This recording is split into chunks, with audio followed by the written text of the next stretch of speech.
ধরেন আপনি প্রবাসে গেছেন, আপনার কপিল কিন্তু আপনাকে অনেক সময় আপনার মা বাবাকে নিয়েও বাজে মন্তব্য করবে, অপমান অপদস্থ করবে।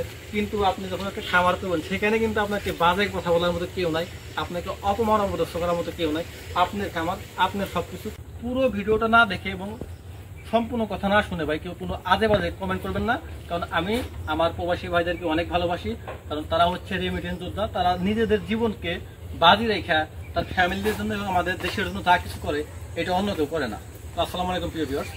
ধরেন আপনি 5 লক্ষ টাকা দিয়ে দেশের বাইরে চলে গেছেন এবং দেশের বাইরে গিয়ে আপনি ডলার ইনকাম করতেছেন এবং সেটা প্রত্যেক মাসে মাসে আপনি বাইরে পাঠাইতেছেন। এতে করে কি হবে, আপনার বাড়ির যে ফ্যামিলি মেম্বারগুলো আছে তারা খুবই সুখে শান্তিতে উন্নত জীবনযাপন করতে পারবে। সহজ কথায় বলতে গেলে আপনি যদি বিদেশ যান তাহলে আপনার ফ্যামিলির পুরো ফিউচার সেট আপ। এখন আসি প্রবাসে বা বিদেশে যাওয়ার নেগেটিভ সাইড। এখন নেগেটিভ সাইডটা কি? ধরেন আমি বিদেশ চলে গেছি, 5-6 লাখ টাকা কষ্ট করে বিদেশ গেছি। এখন আমার চিন্তা ভাবনা হচ্ছে যে আমার পরিবার আমাকে এই টাকাগুলো ধার খরচ করে আমাকে বিদেশ পাঠাইছে। এখন বিদেশে যাওয়ার পরে তো আমাকে তো ভাই রাজার মতো বসায় রেখে টাকা দেবে না, তাই না? কাজ না করলে ভাই কোনো দেশে কোনো জায়গায় টাকা নাই, পরিশ্রম আপনাকে করতে হবে, সেটা দেশে হোক বা প্রবাসে হোক। আপনি যখন প্রবাসে যাবেন তখন আপনাকে কাজ করতে হবে। এমন কিছু কাজ আপনাকে করা লাগতে পারে যেটা আপনি দেশে থাকলে জীবনে করতেন না, আপনাকে মেয়েরা ফেললেও করতেন না, কিন্তু ওই কাজটাই আপনাকে প্রবাসী দিয়ে করতে হবে। কারণ আপনি 4-5 লক্ষ টাকা ধার করে নিয়ে প্রবাসী আসেন। এখন যদি ব্যাক আসেন তাহলে এই ঋণের বোঝাটা আপনি টানতে পারবেন না। তাহলে আপনাকে গলাতে একরকম শুল নিয়ে ওই কাজটা ভাবে ঠাবে করতেই হবে। তার মানে দেশের যে কাজটা ওইটা বাইরেও একই কাজ, কিন্তু আমাদের দেশে করতে শরম লাগে, কারণ আমাদের আত্মীয় স্বজন গুলো দেখে। বাইরে গুলো তো কেউ দেখে না, সবাই দেখে শুধু ডলারটা, ঠিক আছে? তো প্রবাসে গেলে এবারে এই একটা সমস্যা। দ্বিতীয় সমস্যা হচ্ছে আমরা অনেকেই দেখি যারা প্রবাসে যায়, টাকা পয়সা খরচ করে প্রবাসে যায়, তাদের কিন্তু দুঃখের শেষ থাকে না। তারা দেখা যায় প্রবাসে গিয়ে অনেকে আসে 15, 16, 20, 25 বছর কাটায় দেয়। তখন দেশে ফিরে আসে তখন তাদের নিজের সন্তান, নিজের বউ পর্যন্ত চিনতে পারে না, কারণ তার আর তার ফ্যামিলিকে দেওয়ার মতো কিছু নাই। তার যে মেধা শ্রমটা ছিল সে প্রবাসে খাটায় ফেলাইতেছে এবং টাকা পয়সাগুলো বাড়িতে পাঠাইছে, এখন তাকে আর কেউ চেনে না। এটা হচ্ছে প্রবাসে যাওয়ার সবচেয়ে নেগেটিভ একটা বিষয়। আপনি সারা জীবন তাদের জন্য খাটাখাটনি করলেন, দিন শেষে কিন্তু তারা আপনাকে চিনবে না। এই হচ্ছে মেইন কথা। আমি কোনো প্রবাসী বাজারকে একটু করে কোনো কথা বলি নাই, জাস্ট যেটা বাস্তবতা সেটাই তুলে ধরলাম। আমি বলবো এখন আপনি প্রবাসে না গিয়ে দেশে খামার করলে আপনার সাথে কীরকম হবে। ধরেন আপনি 4-5 লাখ টাকা দিয়ে একটা খামার করলেন, একটা গরু খামার বা ছাগলের খামার, মুরগি খামার, যা খুশি করলেন। এইখানে আপনার সুবিধা কি? এইখানে তো বড় সুবিধা এটা হচ্ছে আপনাকে এখানে ভাই গরুর মতো খাটতে হবে। এইখানে আবার বলতে পারেন ভাই গরুর মতো খাটা কেটে কোন সুবিধা? ভাই এইটাই সুবিধা, কারণ আপনি একটা খামার করছেন, সেটার মালিক আপনি, সেটা দেখভাল করেন আপনি। এখানে আপনার কথা বলার মতো কেউ নাই। ধরেন আপনি প্রবাসে গেছেন, আপনার কপিল কিন্তু আপনাকে অনেক সময় আপনার মা বাবাকে নিয়েও বাজে মন্তব্য করবে, আপনাকে অনেক সময় মায়ের ধরে করবে, অপমান অপদস্থ করবে। কিন্তু আপনি যখন একটা খামার করবেন সেখানে কিন্তু আপনাকে বাজে কথা বলার মতো কেউ নাই, আপনাকে অপমান অপদস্থ করার মতো কেউ নাই।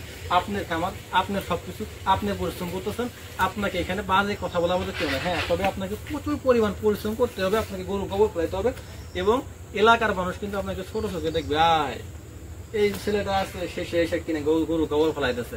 তো এটা হচ্ছে বড় সমস্যা খামার করলে। আপনাকে এলাকার মানুষ, আপনার আত্মীয় স্বজন, আপনি যদি শিক্ষিত হন তাহলে তো কোনো কথাই নাই, সবাই মিলে আপনাকে ডুবে একদম বানিয়ে দিলে ভাসিয়ে দিবে ভাই। যে বলবো যে এত এত পড়াশোনা করেছে শেষে কিনে একটা গরু খাওয়া করতেছে। কিন্তু আমি যেটা দেখতেছি যে এই জিনিসটা আপনার এইখানে আপনার কথা বলার মতো কেউ নাই। এখানে আপনি নেতা, ওয়ান ম্যান আর্মি।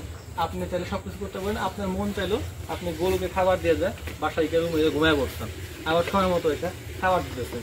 আপনি আপনার ফ্যামিলিকে সময় দিতে পারতেছেন, প্লাস আপনি আপনার খামারকে সময় দিতে পারতেছেন। দিন শেষে যাকে টাকা পাবেন বা পুঁজি পাবেন সেটা আপনি তৃপ্তির সাথে নিজে ভোগ করতে পারবেন। মানে এইখানে আপনার টাকাটা মেরে খাওয়ার মতো কেউ নাই। প্রিয় নতুন খামারি ভাইরা, আপনাদেরকে যারা খামার করে তাদেরকে আমি বলবো, খামার করার সবচেয়ে বড় যে সুবিধা সেটা হচ্ছে আপনি খামারের পাশাপাশি আপনার পরিবারকে সময় দিতে পারবেন। আপনি আপনার ফ্যামিলির সাথে আপনার মধুর সময়গুলো কাটাতে পারবেন, যেটা প্রবাসী গেলে যেটা কখনোই সম্ভব না।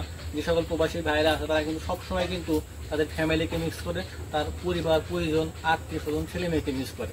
তো এটা হচ্ছে সবচেয়ে বড় কথা যে আপনি প্রবাসী গেলে আপনার ফ্যামিলিকে মিস করবেন এবং দিন শেষে আল্লাহ না করুক আপনি প্রতারিত হতে পারেন।